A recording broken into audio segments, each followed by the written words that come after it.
undervisende typer. So I go, no. Nej, siger de. Jesus said, teaching them to obey. Jesus han siger, og lære dem at adlyde. Key word is teach. Det er lære dem. That's why we have discipleship courses, Det er derfor, vi har discipleship programs. kurser og programmer. Now, they're both wrong. Faktisk tager de begge to fejl. The imperative in the original Greek is not on go or teach. Der, hvor der bliver lagt vægt i det originale græske, det er ikke gå eller lær. The imperative is on make disciples. Vægtlægningen bliver på gør disciple. Jesus effectively said, go make disciples. Han siger, gå, gør disciple. Teaching them to obey me. I det, I lærer dem at adlyde. We could translate it, make disciples as you go. Vi kunne også oversætte det, gør disciple, mens du går. In the flow of life, make disciples. I det flow af livet, så In the gør flow disciple. of life, teach people to obey me and follow I me. flow af livet, så lær dem at adlyde mig. But the problem is, Problemet many of er- us have been raised in churches Mange af os er vokset op i kirker, when we talk about discipleship, som når vi taler om discipleskab, it equals either going on mission or attending a course. så er det lige med enten gå på mission eller at være med på et kursus. So this is the way you've got it up. He's ahead of me. Han er foran mig. This is the way I see it. That's the church. Kirken, Some are going on mission. But how many? nogle de går på mission, men How many actually go on mission? hvor mange Be går it rent faktisk på local mission? or overseas, it's a few. Om det er lokalt It's not eller om det er ude i verden, så er det nogle få, men det er ikke alle. But if the converse is true, if it's all about discipleship, if it's courses, Hvis det kun er kurser, put the bottom on, that's it. If it's all about teaching, how many are actually teaching those discipleship courses? hvor mange underviser så i de her kurser og i discipleskab? A few. Nogle få. So if that's true, Så hvis only det a er sandt, few are dealing with the discipleship issue, which equals, put the whole thing on, thank you, that the majority of the church are not making disciples. så hvis de her to påstande, de er sande, så er det lige med, at majoriteten af kirken ikke skaber disciple. We fund some to go on missions. Vi betaler nogen Or for we at go tage på ourselves. mission, eller vi går selv. Then when people say, does your church do discipleship? We go, yeah. Og når nogen der spørger, gør I discipleskab i kirken, så vi ja. Yeah, well, we have a homeless project. Og vi With har some et people on that hjemløst mission, projekt. and we have some guys in Africa. Og vi har nogle folk ude i Afrika Yeah, we også. do discipleship. Ja, vi gør discipleskab. Is that discipleship? Er det discipleskab? Don't think so fully. Nej, det tror jeg ikke fuldt ud. Well, where's discipleship in your church? Nej, hvor er discipleskab i din kirke? Many pastors will say, in our small groups. Ja, mange pastorer, de vil sige i Our vores small groups are livsgrupper. where we do discipleship. Vores livsgrupper, det er der, vi gør discipleskab.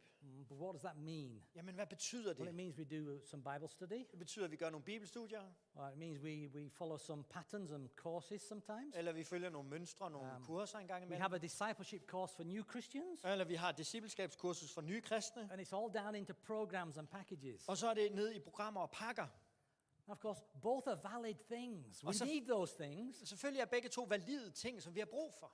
But I don't think it's the heart of what Jesus had in his mind Men jeg tror ikke, det er i hjertet af det, som Jesus havde i when he said tankerne. to those 12, go make disciples. Når han sagde til de 12, gå ud og gør disciple. And I think we have to recapture what Jesus meant. Og jeg tror, vi igen må få fat i meningen af, hvad mente Jesus. Otherwise, we slowly create a church that is something other than his original intention. Ellers så skaber vi stille og roligt en kirke, som er noget andet, end det han havde intention for. So let's ask ourselves, what are the core ingredients of being a disciple who makes disciples? Så lad os stille os selv spørgsmålet, hvad er kerneingrediensen i det at... come again.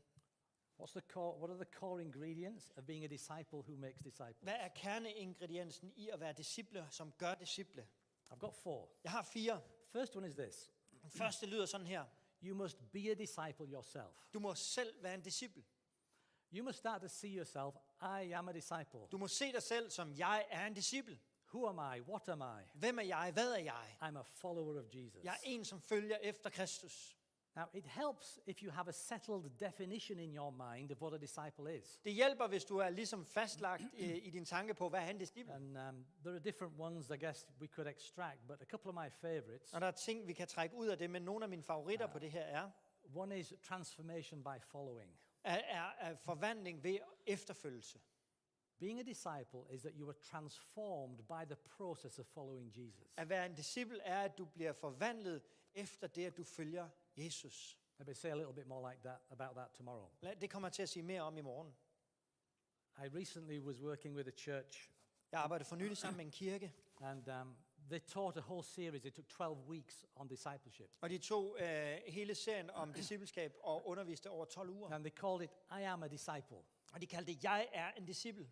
So it was to re-educate the church on what being a disciple is all about. Så vil det undervise igen kirken om, hvad handler det at være en disciple. And I sat in with them on their sort of ministry planning time. Jeg sad sammen med dem, når de sådan planlagde deres tjeneste, de skulle ud og gøre. Og, And the biggest debate we had was, how shall we define disciple? og den største debat, vi havde, det er, hvordan skal vi definere en disciple? Can we find some words that sum it up? Kan vi finde nogle ord, som ligesom opsummerer det? And this is where we got down to. Og det er det her, vi kom frem til. A disciple is someone who follows Jesus, En disciple er en, som følger efter Jesus, is being changed by Jesus, som bliver forvandlet af Jesus, and does what Jesus does. og gør, hvad Jesus gør. Follow, change, do. Følge, forandring, gør. Now, if you can see yourself as a disciple, Og hvis du kan se dig selv som en who disciple, 24/7 follows Jesus, og som 24/7 følger efter Jesus, is being changed by Jesus, bliver forvandlet, forandret af and Jesus, does what Jesus does, og gør, hvad Jesus gør, that makes Jesus shine through your life like never before. det vil få Jesus til at skinne igennem dit liv som Because you aldrig før. become like those you're following. Fordi du bliver som dem, du We følger become like efter. those we've got our eyes on. Vi bliver som dem, vi har vores blik på. A disciple follows Jesus. En disciple følger efter Jesus. They don't follow the latest trend. De følger ikke den seneste trend. They're not following the crowd. De følger ikke bare mængden. They're being transformed by a process of following him. De bliver forvandlet i en proces af at følge efter ham. A disciple is being changed by Jesus. En disciple bliver forandret, forvandlet af Jesus. Not changed by self-effort. Ikke ved din egen... This is deeply relational. Det her det er meget relationelt. It says you follow Jesus and are being changed by him. It's lasting, it's deep. Du følger efter Jesus, og du bliver forvandlet helt i det inderste. It's not a once, well, put it this way, it is a once for all change, Det er en gang for alle forandring. but it's kept in place by the process of following. Men den bliver holdt på plads i processen af at følge efter. I do what Jesus does. Jeg gør, hvad Jesus gør.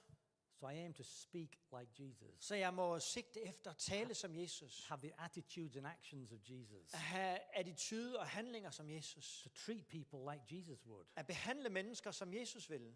And the more you explore it, it's extremely challenging, Og jo mere du udforsker det, bliver det ekstremt udfordrende. but it blasts us out of our Western comfort zone Men det skyder os ud af vores vestlige sådan, comfort zone. and confronts us with the reality that Jesus wants us to follow him as his disciples. Og konfronterer os med den virkelighed, at Jesus vil, at vi skal følge ham som hans disciple. Make a clear decision to follow him. Og tage en beslutning, en fast beslutning på at følge ham. Like those early 12 did, leave your past life behind. Ligesom de første 12 gjorde, hvor de efterlod deres liv. Serve him first, not your personal interests. Tjene ham først, ikke dine personlige interesser. Be identified as Christ's disciple. Vi identificerer os som Kristi disciple. When you read the accounts in the Gospels, people ask the disciples about Jesus. Når du kigger i evangelierne og i apostlenes gerninger, så spørger de disciplene om Jesus.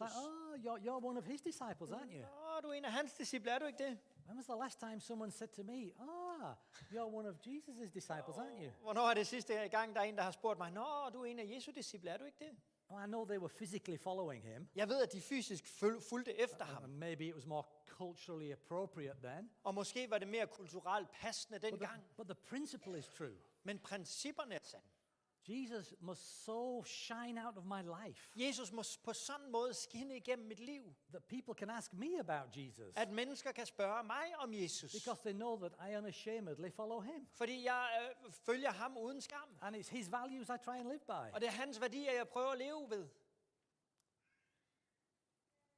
Be available to be sent on assignments like they were. Vær klar til at blive sendt ud på opgaver, som de var. Yeah, make some mistakes. Ja, gør nogle fejl. Learn from them. Og lær af dem. That's part of the transformation that happens. Det er en del af den forvandling, der sker. Be a disciple. Vær en disciple. Don't be a convert. Lad være med at være en omvendt. Don't just be a Christian. Ikke bare være en kristen. Don't just be a saved person waiting for heaven. Ikke bare være en frelst person, som venter på himlen. Jesus wants you to be his disciple. Jesus vil, du skal være hans disciple. 24/7, his hands and feet, following him with all your heart. 24/7, hans hænder og fødder følger efter ham med hele dit hjerte. Be a disciple yourself. Secondly, Så selv være en disciple. Og nummer 2, we have to do life with other disciples. vi må gøre liv sammen med andre disciple. Now, this might seem logical, Det her, virker måske logisk. but our modern Western world isolates us. Men vores moderne vestlige verden, den isolerer os. What I like about the model Jesus showed Det jeg godt kan lide ved den model, Jesus viser, is that he discipled his followers in different sizes of groups. var, at han disciplede sine efterfølgere i forskellige størrelser af grupper. He clearly had a best friend Han havde en bedste ven, called John. Johannes. And then there were Peter, James and John, this sort of closer group that he Så var poured a der lot de of things 3, into. Peter, Jakob og Johannes, som var de tætte, han havde omkring So there was sig. the 1 and the 3. Then Så there was der the var 12, 1 og 3 og 12, who were the sort of general group. som var ligesom den generelle But gruppe. then in other places we read about the 70 or the 72, Og så i andre steder, så læser vi om de 70 eller who were his 72, disciples, and he sent them out on missions. som var hans disciple, og han sendte dem ud på mission. And then other times we find him with the crowds. Og så andre gange, så finder vi ham i mængden. There's all these different sized groups that Jesus is ministering to people, Der er de her forskellige grupper, hvor Jesus han betjener mennesker. drawing them into a relationship with him Og of trækker dem ind following. i relation med ham og følge efter ham. And I think it was the group interaction that caused them to learn. Og jeg tror, det var den her interaktion, der skete i gruppen, som fik dem til at lære. If COVID has taught me nothing else, Hvis corona ikke har fortalt mig noget andet, it's that I hate video learning. så er det, jeg hader video og lære over video. I am so fed up of Zoom. Jeg er så træt af Zoom. I'm so tired of video teaching. Jeg er så træt af at skulle sidde og undervise over en video.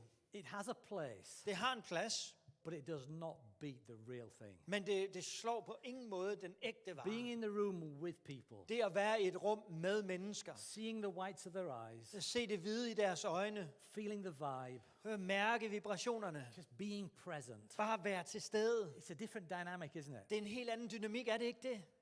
It's kind of learning by being immersed in the situation. Det er det at lære ved at være neddykket, eller ved at være midt i situationen.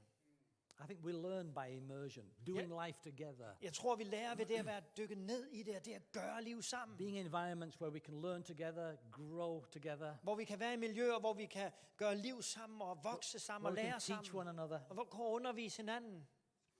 You know, some of the best discipleship experiences of my life Nogle af de bedste discipleskabsoplevelser, jeg har i mit liv, have not been in church, har ikke været i kirke, formal church. formel kirke. It's been when just a group of Christian friends have Det been doing stuff together. Har været, når en gruppe af kristne venner bare har gjort And ting amongst the sammen. group is someone that we respect as a maybe Christian leader or a more mature believer. Og der har været i gruppen en, som vi respekterede, måske en moden And as we're kristen. doing life, maybe we're doing some DIY work, or we may be doing some gardening. Men mens vi gør det, så kan det være, at vi ordner ud i haven, eller laver et eller andet Or it sammen. may be that we are doing a church project. Eller måske gør vi et kirkeprojekt. But as we talk, Men mens vi går der og and as we snakker, share life, og bare deler liv, we're learning, we're growing, we're becoming better disciples of Jesus. så lærer vi vokser, vi bliver bedre disciple. Because as Jesus poured his life into the 12, For som Jesus we're pouring our lives into each other. udøste sit liv ind til de 12, sådan skal vi udøse liv ind i hinanden.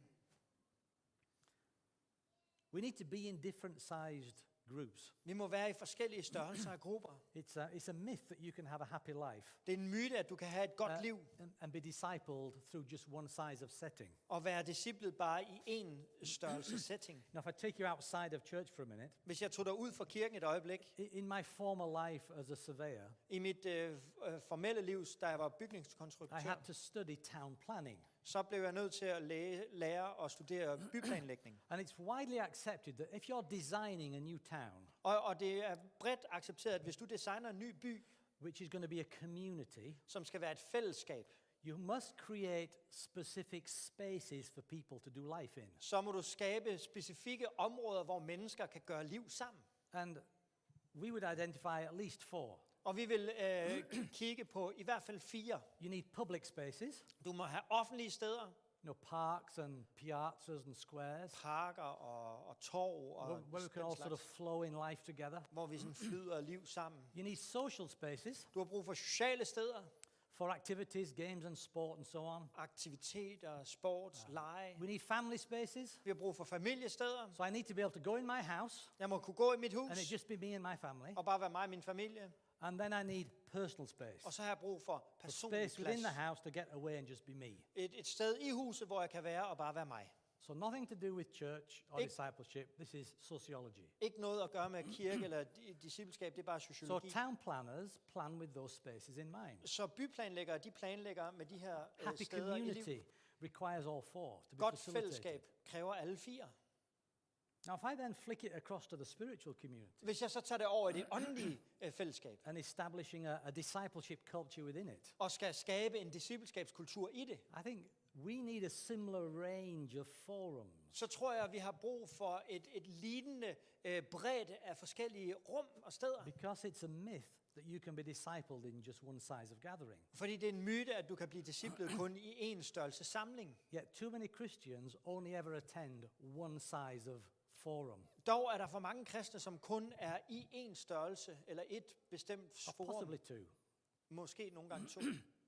Now, Jesus did the crowd 72, 12, 3, 1. Jesus han gjorde mængderne 72, 12, 3, 1. And you could say every single one of them was a discipleship forum if people would see it as that. Og du kunne se, at alle sammen det var et forum for discipleskab, og mennesker så det som sådan. So if I transfer that across, I think we can come up with something like this. Så hvis jeg kigger det på det og tager det med over, så tror jeg, vi kan skabe noget, som ser sådan her ud. We need gatherings for hundreds. Vi har brug for at samles i hundredvis. Our Sunday services potentially, Måske vores gudstjenester, conference events, konferencer, big celebrations. store festligheder. We need those public spaces. Then we need what I would call social spaces. Vi har brug for de offentlige steder, men vi har også brug for sociale Typically sort of områder. 20 to 70 people, Måske omkring 20-70 mennesker, where you know pretty much everybody there. hvor du for det meste kender alle sammen, som er der. There's something about being in a group where you pretty much know each other to some level within that group. Der er noget om at være i en gruppe, hvor du stort set kender alle sammen, der er der. You learn different things in that setting than the big one. Du lærer nogle andre ting i den setting, end du gør i den store. But then we need personal space. Men så har vi brug for det personlige rum. Kind of between 4 and 12-ish. 4-12 måske. Maybe a small group sort of size. Måske en livsgruppe Where størrelse, people can be a bit more vulnerable, hvor man kan være sårbar, a bit more intimate. hvor man kan være mere intim. And a different level of discipleship happens there as you share life together. Og der sker en helt anden discipleskab, også når du deler liv sammen. But I know I also need some intimate space. Men jeg ved også, at jeg har brug for noget intim plads. I need time with my mentor, Jeg har brug for tid med min or mentor, with my accountability partners, eller med ham, som jeg står til maybe with rådighed my overfor, prayer triplet. eller ham, som jeg beder sammen However med. you structure it, Hvordan din struktur end ser ud. and there I get really real. Og der bliver jeg helt ægte. Can really be myself. Kan bare være mig selv. But then there are times when I just need me and God. Og så er der tider, hvor jeg bare har brug for mig og Gud. And this is divine space. Og det her, det er guddommelig plads. Now, when it's just me and God, some stuff gets sorted out. Når det er bare mig og Gud, så er der nogle ting, som bare bliver løst. When I'm with the church on a Sunday and there's hundreds there, Når jeg er med kirken om søndagen, og der er hundredvis der, I'm hearing and listening and being shaped in a different way. så hører jeg og lytter og bliver formet på for en anden måde. And I kind of need them all Og jeg har brug for dem alle sammen. in different ways at different times. Forskellige måder og forskellige tider. Now, I say all that to say this. Og alt det siger jeg for at komme til det her. I think it's impossible to be a true disciple of Jesus in isolation. Jeg tror, det er umuligt at være en ægte Jesu disciple i isolation. Disciples did life with other disciples. Disciple gjorde liv med andre disciple. If you are nervous about being vulnerable, Hvis du er nervøs for at være sårbar, if you don't really want to give your true self away to others, hvis du ikke vil vise dit sande jeg over for andre, you will only come to the big events så vil du kun komme til de store events, because it never gets personal. fordi det bliver ikke personligt. And you'll have your time with God. Og du You'll kan have have the din- extremes. Og du kan have din tid med Gud, der er ekstremerne. And you'll rely on you and Jesus to sort it all out. Og And then you go to the big thing and be the life and soul of the Og du party. regner med, det bare der er Jesus, som får styr på det hele, og så går du til de store ting. Those intermediate sized groups Men de der mellemstore grupper, where we do some serious business with other people, hvor vi virkelig er seriøse med andre mennesker, where we can stand together, hvor vi kan stå sammen, pray for one another. bede for hinanden. Yeah, we can counsel each other, but also pray and expect God to move. Vi kan rådgive hinanden, men også forvente af Gud og bede og at Gud bevæger sig. We can be discipled as we play golf or do cooking, Vi kan blive disciplet, som vi nu spiller golf eller laver or mad as we sammen, prepare for an event for church. eller vi gør klar til en kirkeevent. Because we've all got a discipling head on, Fordi vi har alle sammen et discipleskabs hoved which is på, saying, as we do life today, I'm going to pour my life into others. som vi nu gør liv sammen i dag, så vil jeg udøse af mit liv ind i andre. And I'm going to be open to receive from others. Og jeg vil være åben for at tage imod for andre. By doing life, Ved at gøre liv, I mean right across the spectrum.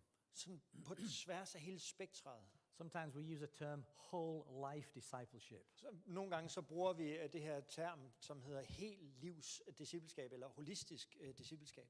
Which I like. Ja, det kan jeg godt lide. Discipleship is not just about church and church events and church stuff. Discipleskab handler ikke kun om kirkeevents og kirketing. It's life. Det handler om livet. If you're a new parent Hvis du er en ny forældre with a new baby, med en nyfødt baby, you need discipling. så har du brug for nogen, der discipler dig. You look for wisdom and advice on how to raise the child, how to care for the child. Du kigger efter visdom og råd på, hvordan... You turn to others whose parenting skills you respect. Og du vender mod andre og kigger efter, hvordan de har respekt for deres forældreskab og kigger til dem.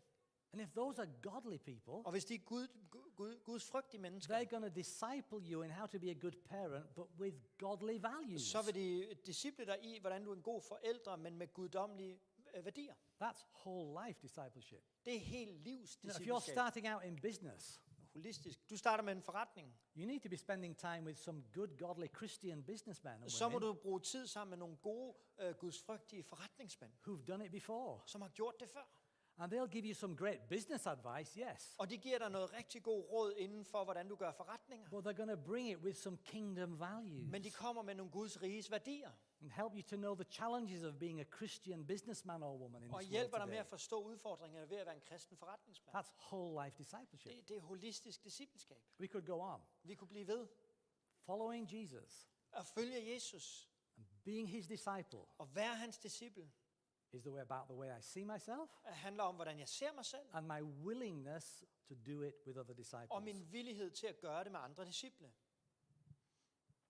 Third thing that we need to be doing if we're going to be a disciple who makes disciples Den tredje ting, vi skal gøre, hvis vi vil være disciple, som gør disciple, is to use the church's discipleship vehicles. er at bruge redskaberne eller transportmidlerne om at gøre disciple i kirken.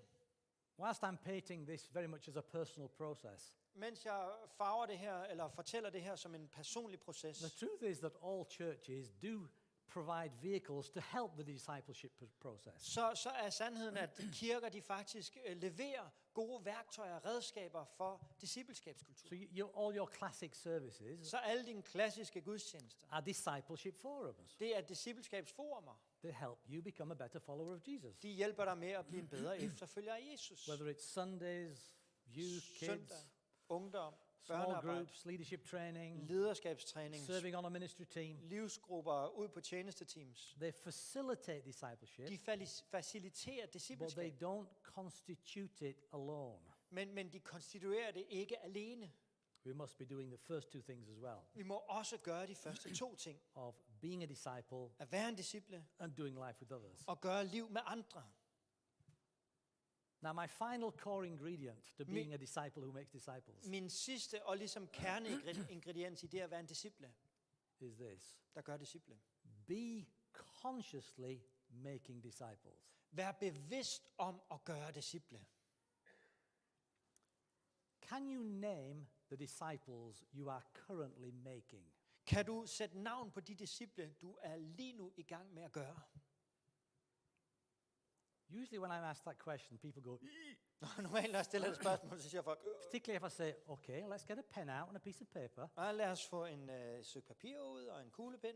because you should be able to name the people you are discipling Fordi right now. du burde kunne sætte navn på de mennesker, du gør disciple lige nu. And the reason most Christians freeze Og grunden til, de fleste kristne, de fryser, is because they're not understanding discipleship. det er, fordi de ikke forstår discipleskab. Because you are discipling people whether you realize it or not. Fordi du er faktisk i gang med at gøre disciple, uanset om du ved det eller ej.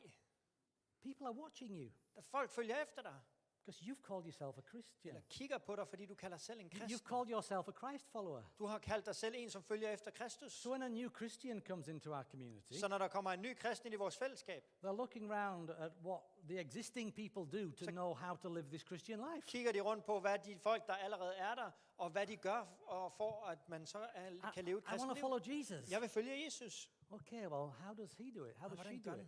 Hvordan gør hun And they det? look around and they see the way that you worship and they go, oh, De that's kigger, how we hvordan I worship. tilbeder, og det er sådan, man gør det. They look at the way you respond to the preacher and they go, oh, that's how you respond De to the kigger på, preacher. hvordan du giver respons til prædikanten, og siger, nå, det er sådan, man gør det. They look at whether you read your Bible or not and they go, oh, that's how we treat the Bible. De kigger på, om du læser Bibelen eller ej. Nå, det er sådan, man gør det. We're all discipling Vi gør alle disciple, because we're modeling following Christ. fordi vi modellerer det at følge Kristus. The challenge is to do it consciously. Udfordringen er at gøre det fuldt bevidst. See, the truth is, you could make a list right now of the people you're discipling. Sandheden er, at du kunne lave en liste lige nu over mennesker, du discipler. And at the top of the list would be your partner or spouse, Ja, og på toppen af listen, der vil være din partner eller din ægtefælle. because you want to help them follow Jesus better, don't you? Fordi du vil gerne hjælpe dem med at følge Jesus bedre, vil du ikke? So you're helping them do it as best you can. Så du hjælper dem med at gøre det bedste, du kan. If you've got children, they're going to be on the list, because as a parent, as a Christian parent, you're wanting to teach your children to follow Christ. Hvis du har børn, så står de på toppen af listen, for du som forældre vil du gerne lære dine børn at følge If Kristus. you're part of a small group, you're probably going to write the list of names of those people in that small group down. Hvis du er en del af en livsgruppe, så vil du måske skrive ned de folk, der er på i den livsgruppe. Because when you meet, you share life, you pour your life into each other. Fordi når I mødes, så deler I liv, og I øser liv ind i hinanden. You're modeling following Jesus to each other. I modellerer det at følge Jesus sammen. Maybe you befriend a new convert who comes to church. Måske har du en ven og en ny omvendt, som er kommet ind i kirken. Well, that's an easy one, so their name goes on the list. Den er nem, så det navn kommer på listen.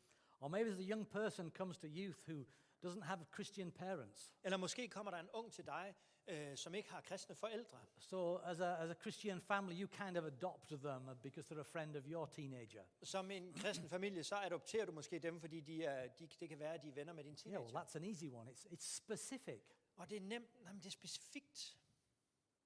Be consciously making disciples. Vær bevidst om at gøre And det. sometimes it is very specific like that. Nogle gange er det meget specifikt. Other times it's broad. Andre gange er det sådan lidt bredere. It's things like just every time you come to church, Det er ting, som hver gang du kommer til kirke, have your discipling head on. så har dit discipleskabshoved på.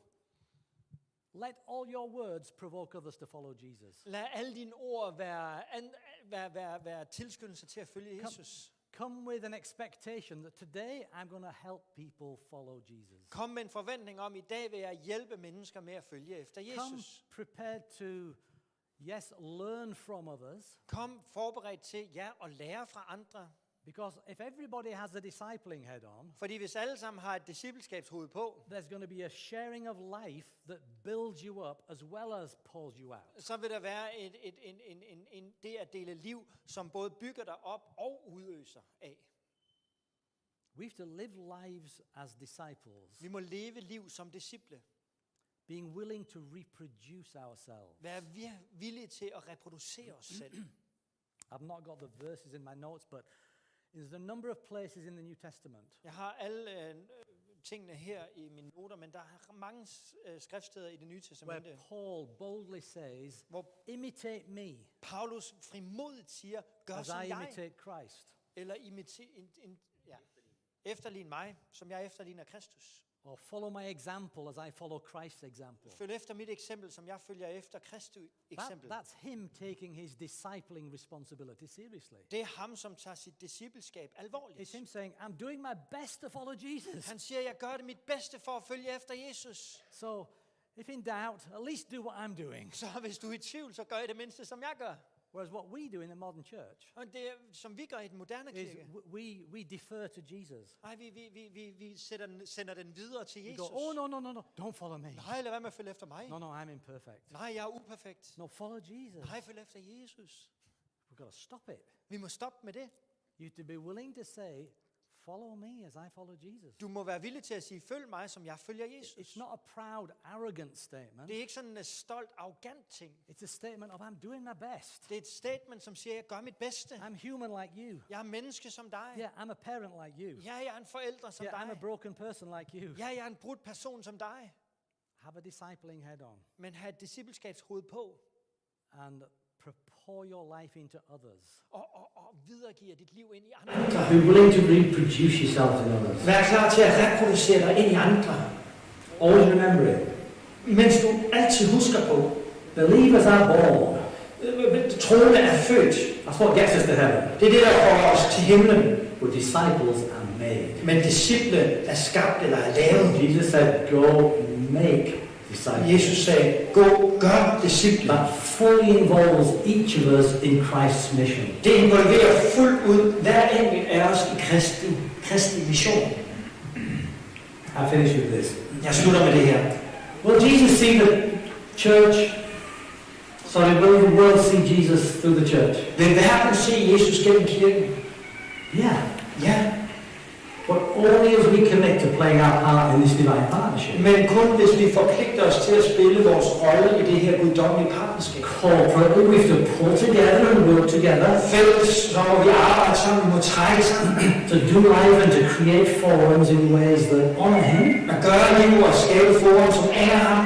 And give Him space to move. Og giver ham plads til at bevæge sig. And personally, Og personligt, we have to play our part by being a disciple. så må vi spille vores rolle at være disciple. Who makes disciples. Som gør disciple. Who makes disciples. Som gør disciple. Who makes disciples. Som gør disciple. He rolls out, ripples out. Og så spreder den som ring i vandet. If you forget everything else I've said today, Hvis du glemmer alt andet, hvad jeg har sagt i dag, remember this. så husk det her. Jesus calls you His disciple. Jesus kalder dig hans disciple. There's no better person to follow. Og der er ikke nogen bedre person at følge efter. And if we will follow Him with all our heart, Og hvis vi vil følge ham med hele vores hjerte, the world will see Jesus through the church så vil verden se Jesus gennem in kirken. ways which today maybe they haven't. På måder, som de måske ikke har op til i dag. Amen? Amen. Lunch. Frokost.